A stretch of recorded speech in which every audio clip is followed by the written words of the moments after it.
Okay. Can you guys hear me in the back okay?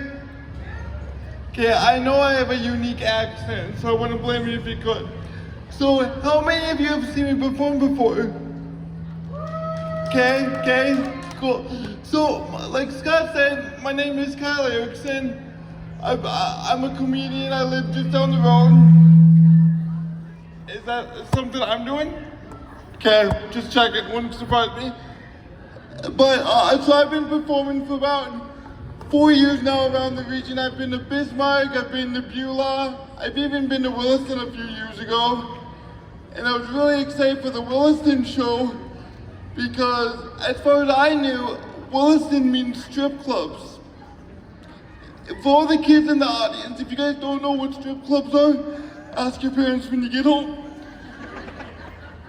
Imagine my surprise when I got into Williston and all the strip clubs shut down like 4 years ago. This was also the show where I almost died. Let me explain. So I get to the venue, and when I get to most venues, they don't have the proper equipment like they do here for me to be able to get on stage. So I just assume I'm not gonna get on stage. But the lady that booked me for this show, she's like, oh no, we have a ramp. Now, when I pictured a ramp, I pictured like an actual like functional ramp. What I rolled up on was this budget, great value piece of plywood that I swear to God they got from the throwaway pile at Minot's. So I thought twice about it, but they were calling my name, and disabled comedian dies while trying to get on stage is exactly what I want on my tombstone, so I decided to send it. Got about halfway, and my chair just stopped working. So now this poor MC had to push me up on the stage the rest of the way. So I get on stage, start doing my thing, and all the time I'm looking over at the ramp because I have zero idea how I'm gonna get down after I get done. It's okay, I don't think any of the audience noticed because I have a lazy eye, so I am always looking in two different directions. And I finish my set and I go to get off, and as soon as my wheels touch the ramp, it decided to shoot off across the room. So my wheelchair started falling to the ground. Luckily, one of the audience members leapt to her feet and braced it up with her hip. Because I'm Midwestern, I kept saying, I'm sorry, I'm sorry, I'm sorry, I'm sorry. Honestly, I don't know what she said afterwards. Or I take that back, she did say what afterwards. She's like, oh, that's okay, I am a nurse. Then I forgot what she said afterwards because I was thinking over the other professions that I could have used in this situation. Like a carpenter to fix this ramp. Or a mechanic. Because I was sure after this, my wheelchair tumbled to the ground, my poor chair was gonna be messed up beyond recognition. Or a priest. Because I thought I was gonna die. Surprisingly enough, I made it off without a scratch.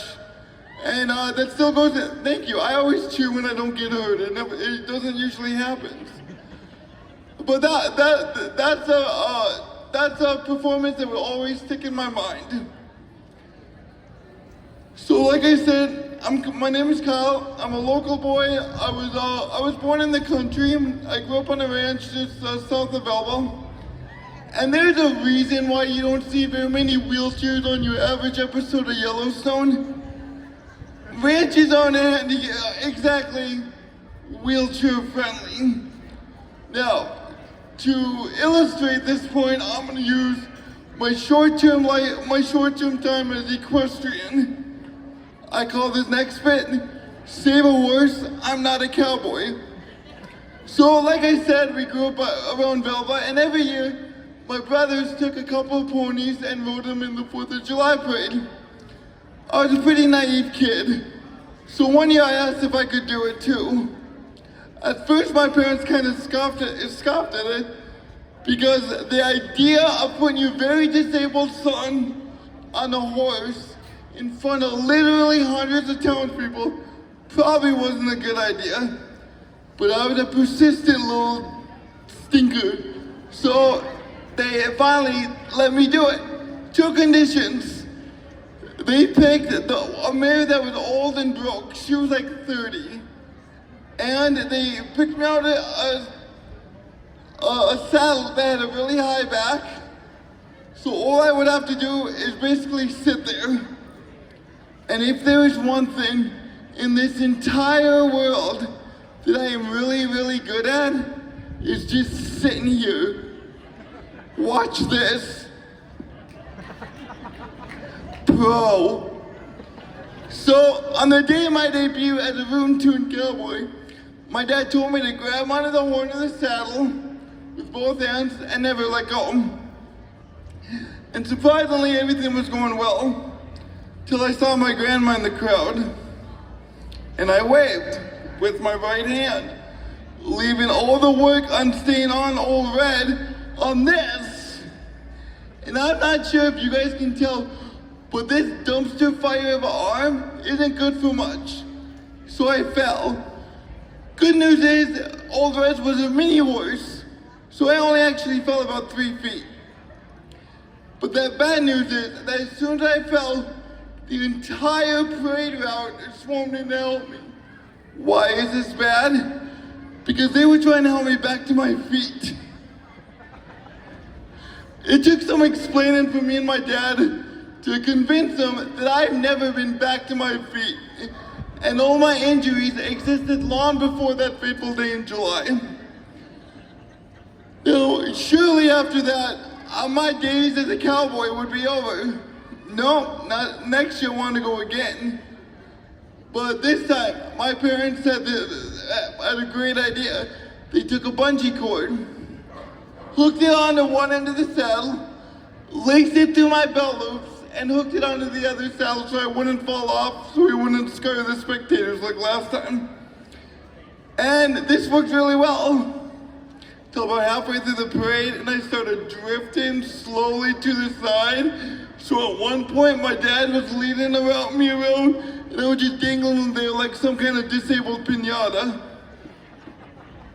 Because that was the good thing about my parents. No matter how many bumps and bruises I got along the way, and no matter how many awkward situations they caused, they were bound and determined I was going to be raised just like my brothers. But it didn't work out very well, because now while both of my brothers have well-paying jobs and have families of their own, I am completely content telling wheelchair jokes for a living. And so, like I said, I grew up on a ranch, so I'm a little bit of a redneck. So now, a common assumption about rednecks is that we like to have relations with our cousins. Now, even though it might reinforce that stereotype for me, let me tell you about the time that I almost went on a date with my cousin. So a few years back, my friend, we'll call him Ralph, broke up with his girlfriend. So I took it upon myself to try to set him up on a date. Now me, I hate dating. It's especially hard when you look like Matt Damon's out of shape younger brother. I did try online dating, which is nice in North Dakota because if you match with somebody that's a little bit too good looking, you're probably getting catfished because everyone around you is a little bit goofy looking. And fun fact, I almost blew out the speaker. Fun fact, getting catfish in North Dakota is called getting walleyed. I did match with this one girl, and she wanted to go dancing. I know, the irony of wanting to take me out dancing wasn't lost on either of us. And so we showed up to the event, and everybody was complimenting on how it was nice that she had me in public, because they thought she was my nurse. It's okay, she was a smart ass like I was. So she proceeded to do something that I guarantee isn't covered under insurance. And everybody's jaws just fell to the floor. No, back to my story. Oh, I have a question for you. So, what do you guys consider getting catfished? I asked this because a few years ago, I needed to get some headshots done for my comedy. Now, since it takes me like half an hour to an hour to get dressed, a normal photo shoot isn't an option for me because we would spend all day just trying to put on 3 pairs of pants. So I found this really cool website where I uploaded a bunch of my photos and it spat out some AI generated headshots for me. Now they range the gamut of conservative talk show host to redneck on welfare, and some of them even look like me. So against everybody's suggestion, I threw some up on Tinder, and I got a match. So everything was going really well until she found my Facebook page and found out what I really look like. She found the face that God gave me instead of the face that R2D2 gave me. And she was cool about it. She basically said, "Thanks, and you're a really nice guy. I just don't appreciate being misled." So now Kyle doesn't use AI pictures for anything. But back to the story. Oh, I thought of a really good term I could use if it ever happened to me again.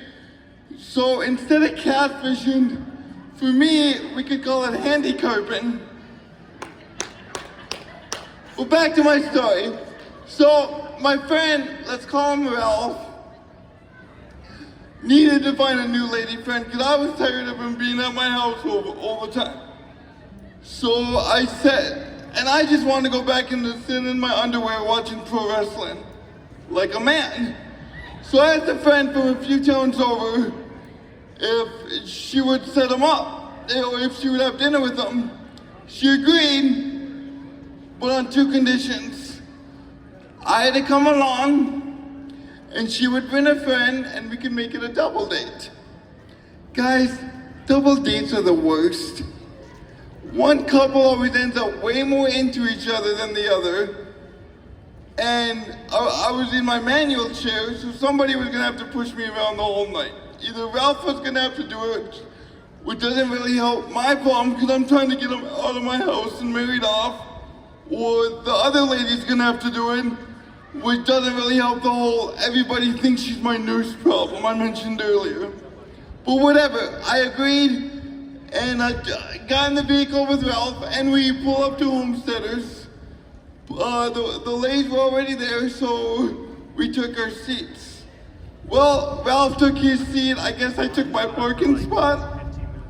And then we started that disgusting getting to know you process.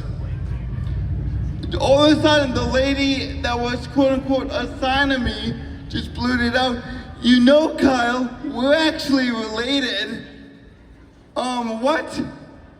So I know I said I don't date very often because gross, but I'm fairly certain that normal questions on a date are stuff like, where are you from? Do you have any kids? Not, oh hey, you and me are cousins. I didn't realize that 23andMe was a dating app. What's worse is that she knew we were related way before the date. So she agreed to it, got dressed, got all dolled up, got in a vehicle, drove to Homesteaders, ordered crispy hash browns and chicken fried steak, and waited for me to get there, and that's when she dropped the bomb. I swear she just did it just to see what I would do. Okay guys, that's my time. My name is Kyle Erickson. I'm on Facebook and YouTube. I do have a merch table in the corner here. At the end of the night, 25% of all sales are gonna go back to independents. So thank you guys for your time. Have a good night.